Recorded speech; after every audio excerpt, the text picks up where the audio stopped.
Hey everyone, welcome back to the Art of Save Scumming. Thank you for tuning in. Today we're going to be doing what we do best here at the Art of Save Scumming, and I'm going to show you how to exploit this Wulfrik the Wanderer campaign. I could have made a video on Wulfrik the Wanderer coming along 7.0. You can measure it in weeks at this point in time. But I wanted to make sure that I was clear of any kind of embargoes or anything like that, because this comes very close to rendering a review, and since I've waited for that embargo to pass, I will say that I love this shit. All right, this is why I play this game, and what we're gonna do here is exploit some of the mechanics related to Wulfrik the Wanderer. So there's a couple things that you need to know. First of all, Wulfrik now has the Sea Fang ability to jump around the map, and it is tied to port settlements. So any port settlement that has this allows you to teleport to.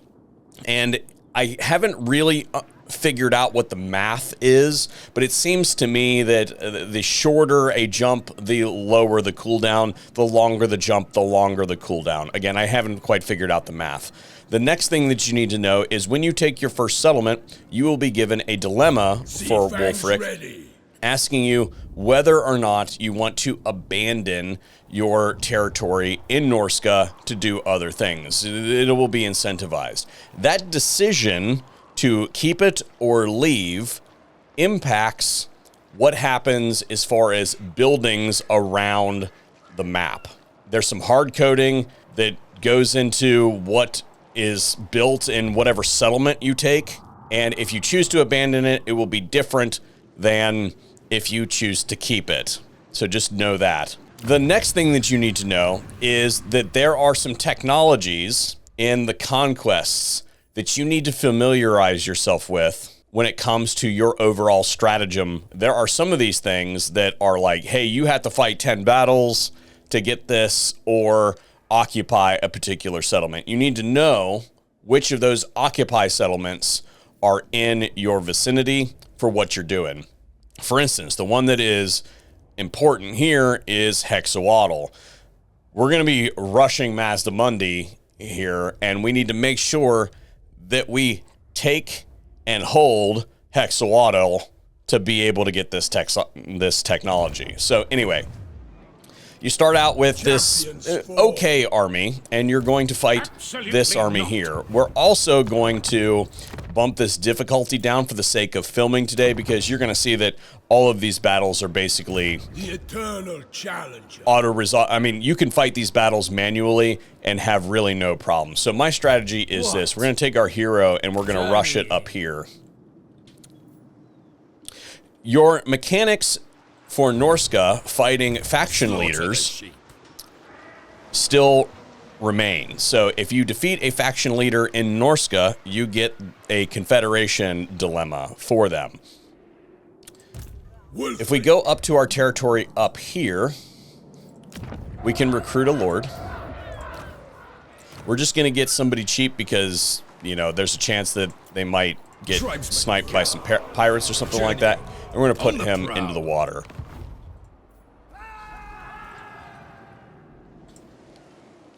The technology I like to do first is this one, campaign movement range. And then we're going to attack this army with Wulfrik. Again, pretty easy battle to manually fight. Dumping all the difficulty down results in a worse battle result than we would get doing it manually. I fought this battle, and I think the worst I ever did was I lost like 15 casualties or something like that. Not a very dangerous army whatsoever. We're going to go ahead and take the treasury. And then if we use the Sea Fang ability, we can move to Skeggy. 4-turn cooldown on Skeggy. And then you can see here, we have another trash army to fight here. If we fight this, they're finished. Impossible. Again, pretty easy battle to win. Strike first. We'll go ahead and take the money again. And here is our confederation for Skeggy. So we're going to go ahead and take that Confederation, and then immediately we're going to get that dilemma. If you choose to abandon the settlement in Norsca, you get spoils, you give up the Troll Fjord, and you get 10 grand. That sounds very enticing, but the buildings that you're going to get in the main settlement at Skeggi are going to be different if you pick this versus this. We want to pick this because of the buildings in Skeggi. If we do that, then we get this building, and this allows us to recruit bearmen and javelins. So we're going to take Wulfrik, go ahead and distribute his points. I'm going to go with casualty replenishment rate, and we're going to force march him down to this direction. We're then going to recruit another lord, and here I'm going to pick a magic lord at this point in time.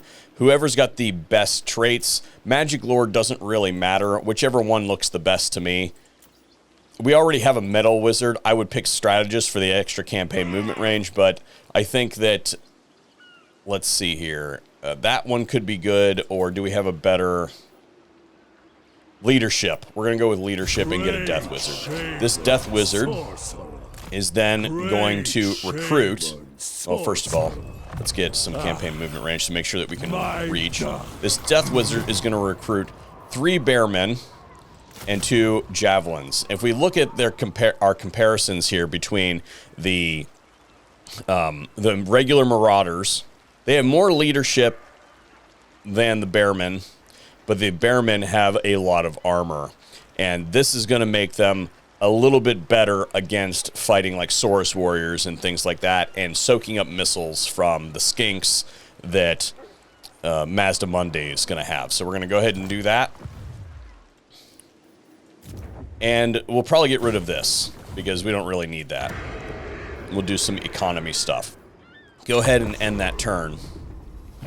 Mazda Monday is going to take the Fallen Gates over here on his turn 1. He is fighting against a Slaaneshi army that actually has pretty close to a full stack by the time they come up this way. They sit in recruit. He basically takes that first settlement unopposed.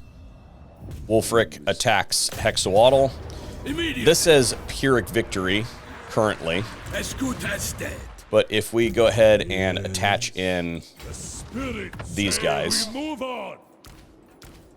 and let's go ahead and bump it up just to show you guys what you're going to be dealing with. This says Pyrrhic victory auto-resolve. And I would not auto-resolve this, obviously, because, you know, we have some very important units there that we want to make sure that we maintain.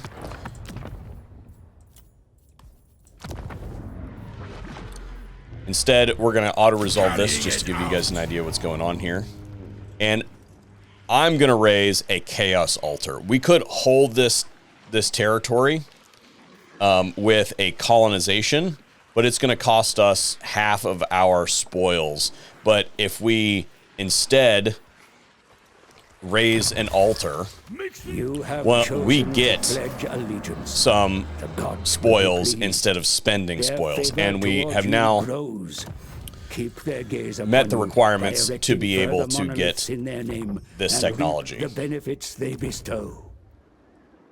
And we only need to hold that for a short amount of time, but we could hold it indefinitely if we wanted to.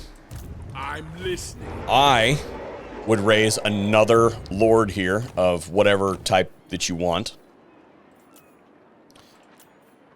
I think that maybe a fire mage would be good.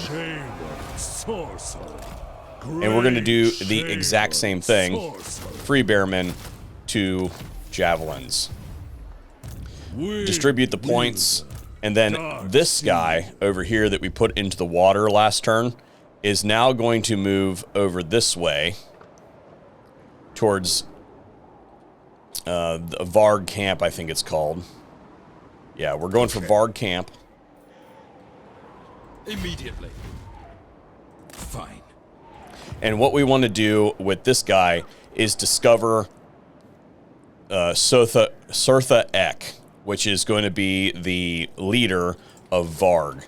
And what that's going to allow us to do is confederate this 3-settlement province after our Seafang ability respawns in 3 turns. In the meantime, what we're going to do is wipe out Hexoatl and start making war on our other Empire faction while building up an army that is going to be able to take Sotha Ek, because he's going to have a full stack when we get there, plus probably the settlement garrison.